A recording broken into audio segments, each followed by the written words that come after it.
Hello bachcho, let's read the question. So question says that FeSO4 is a very good absorber of NO. The neo compound formed by this process is found to contain number of unpaired electron is. So basically क्या बोला गया कि FeSO4 is a very good absorber of NO.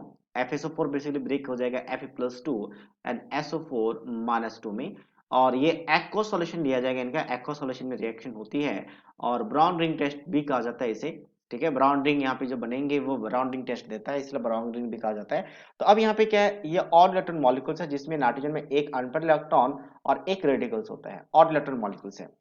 तो यहाँ से एक radical Fe को donate कर देता है, मतलब यहाँ पे कहा जाए तो क्या बनेगा आपका, यहाँ पे Fe का एटॉमिक नंबर होता है 26।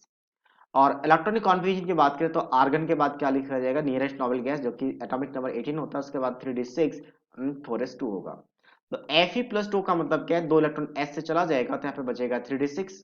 ठीक है, और 3d6 से आर्गन सारे के सारे पेड रहेंगे, तो 3d6 का मतलब यहाँ पे आपका 5 ऑर्बिटल्स होते हैं d में, तो इलेक्ट्रॉन कैसे फिल करेंगे। ठीक है, तो इलेक्ट्रॉन फिल करने के बाद ये रहेगा, तो अभी अनपेयर्ड इलेक्ट्रॉन 4 दिख रहे हैं। तो ये क्या करता है, जब इस कॉम्प्लेक्स में रिएक्ट करती है तो एक इलेक्ट्रॉन ये खुद का Fe को डोनेट कर देता है, तो ये Fe+1 में कन्वर्ट हो जाता है और साथ में यहाँ पे NO इसके साथ कंबाइन करता है, और यहाँ पे वाटर मॉलिक्यूल्स भी रहेंगे, चाहे तो हम साथ में लिख सकते हैं, मैं इसका कॉम्प्लेक्स भी कैसा होता है वो लिख लूंगा।